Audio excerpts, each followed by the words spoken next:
coverage you can count on. KOMU8 News starts now. You're taking a live look outside the U.S. Supreme Court in Washington, D.C. The High Court issued a new ruling today overturning Roe v. Wade. Demonstrators have gathered all day in the wake of today's historic decision. And it's not just the nation's capital. Demonstrations are taking place across the state. Here's a live look at the one in Boone County. That's outside the Boone County Courthouse in Columbia, where dozens of people have been gathering there for the past few hours. Good evening, everyone. I'm Emily Spain. Thanks for joining us tonight. Today's decision means abortion is now illegal in Missouri. In 2019, state lawmakers passed House Bill 126, making abortions illegal in the state if Roe v. Wade were to be overturned. Today, State Attorney General Eric Schmidt issued an opinion enacting that 2019 law. And Governor Parson signed a proclamation shortly after, making most abortions in the state illegal. Abortion is allowed if the mother's life is in danger, but there are not exceptions for rape or incest. It also makes assisting in an abortion in the state a Class B felony. That carries a prison sentence of up to 15 years. A rally celebrating today's decision drew dozens of people to the steps of the Missouri Supreme Court this morning. Here's what they If it were not for the grace of God and His sustaining work and provision, this day would not be possible. I am so very grateful that the Lord is good and kind and gracious. The rally was in the works for quite some time in anticipation of Roe v. Wade being overturned. Dozens showed up and there were several speakers on hand, but around halfway through the celebration, 3 supporters of abortion rights began chanting from across the street. I was so upset, just crying, I broke down in tears because I was like, what is it going to be like now? Where does it end? Because I doubt it's going to stop here.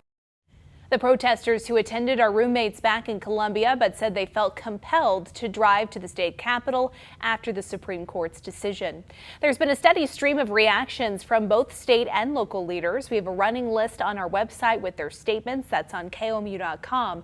Earlier today, Missouri's Attorney General and Governor moved quickly to make Missouri the first state to officially ban abortions. Eric Schmidt said, quote, "My office has been fighting to uphold the sanctity of life since I became Attorney General. I will continue to fight to protect all life, both born and unborn." Governor Mike Parson also added his thoughts to the High Court's ruling, saying, quote, "We are happy the U.S. Supreme Court has corrected this error and returned power to the people and the states to make these decisions. Today, we have won our fight to protect innocent life." We wanted to know how local residents are feeling about today's historic ruling. KOMU8's Colby Zach has that part of our team coverage. Colby? Emily, as you can imagine, reactions are split. Some are celebrating while others are upset. Those willing to go on camera today here in mid-Missouri were primarily upset with today's ruling.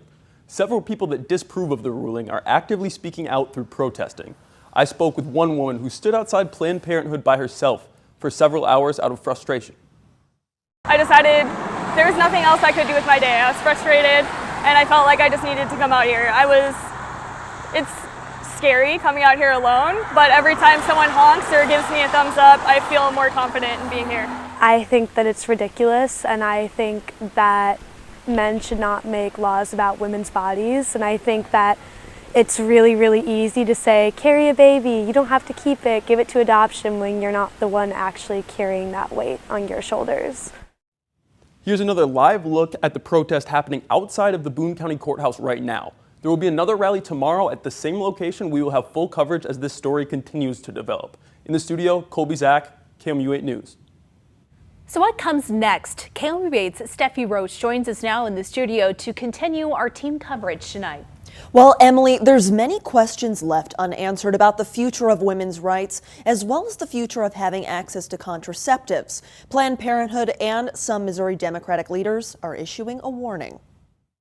What's next for Missouri is that abortions are banned again, and even including cases of rape and incest. Missouri is now the first state to effectively outlaw abortions in the U.S. Governor Mike Parson signed a proclamation to end elective abortions in Missouri, creating criminal liability for anyone who performs or induces an abortion. This proclamation comes after the House Bill 126 that was passed a few years ago. There is a small clause that has to do with the life of the mother. Kansas is currently the only state in Planned Parenthood's Great Plains region that still protects the legal right to an abortion. Kansas, of course, has a state constitutional protection and does not have a trigger ban. Missouri, Oklahoma, and Arkansas all have trigger bans. There are also concerns being raised that the abortion ban will affect access to birth control or contraceptives like IUDs or the morning after pill. We have legislators who have already said that they plan to file that legislation. We've already seen folks talk about it. We had a special session where the entire argument was around IUDs. But some argue that for years, Missouri has already been in a post-Roe era. Only a matter of years ago, Planned Parenthood Great Plains, which operates in western Missouri and Columbia and the Kansas City area, had 2 abortion facility licenses. Both of those licenses were lost due to state restrictions. That left 1 location in the state of Missouri, in the St. Louis area, but abortion care in Missouri required 2 trips to the same provider 72 hours apart. While some Missouri leaders are celebrating the overturn of Roe v. Wade, including U.S. Senator Josh Hawley, medical leaders say this is a devastating blow to women's rights. Personally, as a doctor, as someone who has gone through medical training, today is the day where I'm no longer able to care for people in the way that my medical training taught me to. It's a historic day, but it's a day of division. House Minority Leader Quaid told me that while the outlawing of abortions in Missouri will especially harm women from marginalized communities, she says the lack of bodily autonomy will affect, quote, everyone. In the studio, Steffi Roche, KOMU8 News. Okay, thanks, Steffi. In the meantime, several companies have said they will pay for their employees to travel to get an abortion. This is a short list here of those companies that have pledged to cover travel expenses for employees going out of state to get an abortion if they need one. This list includes companies like Amazon, Netflix, and Dick's Sporting Goods. We, of course, will have continuous coverage for you coming up tonight on KOMU8 News at 10. And if you've missed any part of our broadcasts this evening, remember you can watch us online or on the KOMU8 streaming app. We now turn to satellite and radar with some rain that moved through earlier. That's all off to the east now, and we're actually seeing some breaks in the cloud cover. This rain favored areas along and north of I-70, just as we were expecting, and the rainfall totals were not impressive for most of us. Columbia Regional Airport didn't pick up any rain. The MU campus picked up less than 1/10 of an inch. Nothing in Jefferson City officially recorded. 3/100ths of an inch in Mexico, just under 1/10 of an inch in Boonville. Meanwhile, Marshall and Brunswick, 2 of the big winners, closer to 1/2 of an inch in both of those locations. A little more humid to the north. That's where they had more moisture to work with.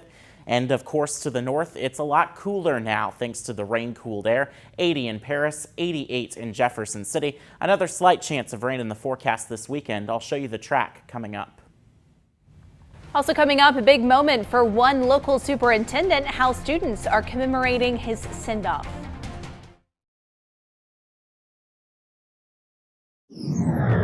We have an update for you in the Danny Santulli case. Today, police arrested one of the men charged in connection to the MU Fraternity Hazing incident after his hearing. Thomas Schultz is one of 3 MU students charged last week in the October 2021 incident that left Danny Santulli unable to walk, see, or communicate. The indictment says Schultz kept text messages related to the case from prosecutors. Schultz's lawyer filed a request to lower his bond, which currently stands at $50,000, but the hearing was set within the wrong division, which left Judge Kevin Crane without jurisdiction to hear the motion today. I know we've got a bond hearing set. I never did quite figure out why it was in front of me. But in any event, both of these guys, your client and some other guy, I can't think of his name, are assigned to Division 2. So where's my jurisdiction to hear any bond motion come from? A new judge will hear his bond reduction request on Monday. Matt. We do have a slight chance of rain still in the forecast for Saturday, mainly overnight. We'll track that with Precipcasts coming up. After 27 years, one educator is moving on. How his impact is moving beyond the classroom. After 7 years as superintendent of the Jefferson City School District, Dr. Larry Linthicum is stepping down. A University of Missouri grad, he's worked in education since 1994. KMUA's Blake Phillips sat down with him to discuss what he hopes to leave behind after almost 3 decades in education. A familiar face in the hallways of Jefferson City schools is moving on after 27 years in education. Kind of a dream job for me to come back here. I started out teaching Jefferson City High School back many moons ago. And so coming back here was just a great opportunity and glad to be a part of some of the successes we've had. Superintendent Dr. Larry Linthicum will retire at the end of June and take up a new position as president of Special Olympics Missouri. And I'm excited to jump right in, and at the end of the day, all the opportunities for our students and adults with intellectual disabilities and the opportunities that they have, and rallying together, working strong together to give them opportunities to be successful. For the district and other staff, his impact has gone beyond just the classroom. And he's always really listened to the teachers and staff, and even just been there for us and the students. And I think that's been the most impactful thing that he's done. Linthicum has made a point to get to know staff and students at all 18 schools within the district, attending events from high school basketball games to poetry reads at Lawson Elementary. Learn. School can also be boring. School can also be fun. Schreiber says that because of this, his relationships throughout the district will be his legacy. I mean, he's been in our buildings. He's given us opportunities as teachers to express our thoughts and feelings, and he's listened to us. So he's built connections and relationships with us. He's done that across the district. But for Linthicum, he says it's not about his legacy. At the end of the day, it's not about me. It's really not. At the end of the day, if our kids are being successful, then I'm being successful. I mean, that's where the rubber meets the road and our students. Blake Phillips, KMUA News, Jefferson City. With graduation rates at a 30-year high, Linthicum says he is proud of the progress they've made. He starts at the Special Olympics in early July, while the new superintendent, Brian McGraw, will take over after he leaves. Matt. And we start with a look at the big picture, satellite and radar right now. Things pretty quiet across much of central Missouri. We're dealing with some cloud cover right now, and the big show really behind the banner here. So let's go ahead and take a quick tour to the north, up across the Dakotas. That's where severe thunderstorm watches are in effect, multiple severe warnings in effect. Thankfully, not a concern for us. We're just seeing the clearing skies, cloud cover moving out. Rain up to the north, that's going to be fading away through the evening, and we're mostly dry through the rest of the night. Relative humidity, the amount of water vapor the atmosphere is holding compared to how much it could hold. Notice across southern Missouri, those numbers are a lot lower. That's also where it's a lot warmer, and it's a lot cooler to the north. The north where they saw that rain-cooled air, the rain moved through today, and really just the efficient rainfall totals as well. That shower activity to the north fades away through the night. We're actually going to be partly cloudy. We are going to be seeing some clearing for us, but then the cloud cover filters back in. Can't rule out a stray shower or storm on Saturday morning. I'm not overly concerned about that. And then a few pop-ups possible on Saturday afternoon. Heading into Saturday night and early Sunday morning, we're going to be watching a cold front moving through the state. If that cold front can get going, it could spark up a few showers and storms. I don't think it's going to cause much for us. We'll be watching it. We'll be keeping an eye on it. This might bring us a little bit of rain if we're lucky. We really do need the rain. Just last week, 3% of the state was in abnormally dry conditions. This week, it's up to about 30%. So big changes that we've been seeing there in terms of just how dry it's been. Watching that slight chance of rain, isolated rain chances Saturday night into early Sunday, then we'll dry things out. The big story for Saturday, though, it's the heat and the humidity. Heat index values between 100 and 105 degrees. Make sure you're taking those heat safety precautions and giving yourself some breaks in time. And of course, staying hydrated, using that sunscreen too. Even if we're dealing with cloud cover, you can still get a sunburn. Heading into Sunday, that cold front will have moved through. Temperatures much cooler in the lower 80s, and it's going to feel like it too with much lower humidity. Let's look at what happens with that humidity actually. The dew point, a very tropical number of 75 on Saturday afternoon. Then a cold front plunges through, drops that number to the low 50s. That's pleasant, that's comfortable. excellent levels of humidity for this time of the year. And as we look ahead to the end of next week into the holiday weekend, I want to show you the overall trends we're seeing. And that is a trend for above average temperatures. I think those are likely to return starting in the middle of next week. We're probably back in the 90s. But here's a little more promising trend for those of us wanting some moisture here. And I know I'm seeing the Facebook comments where a lot of folks are begging for rain at this point. Maybe not on a holiday weekend, but a lot of folks will take what we can get. And this rain chance is looking a little increased. So I think a week from today, we may actually be talking about our next rain chance in central Missouri. We'll keep an eye on it, keep you updated as always. A lot of time to change in a week. 73 for tonight, 96 tomorrow, that heat index between 100 and 105, down to 81 on Sunday, low to mid 80s for Monday, Tuesday, back near 90 degrees on Wednesday. The heat continues to filter in through the rest of the week. There are those rain chances, a 20 to 30% chance next Friday and Saturday. Your Weather IQ question of the day, it's sponsored by Big O Tires. A hurricane is classified as major when it reaches what category? 2, 3, or 4? I think it's 3. You are correct. You've been listening to me all these years, I Emily. know, I have. Picking up a few things along the way. Thanks, Matt. Coming up, one former Tiger star is heading back to Columbia for a new role. That is next in sports. Now, from the Ford Sports Desk, KOMU8 Sports.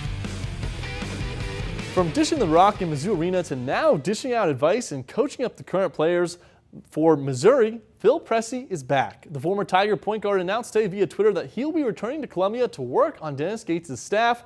He will be a graduate assistant for Mizzou in his first ever coaching position.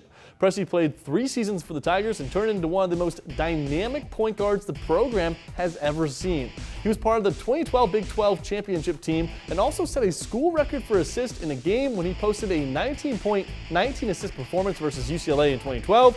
Pressey played 3 seasons in the NBA before heading overseas. With this announcement, he also retires from professional basketball. Here's what he said about the role.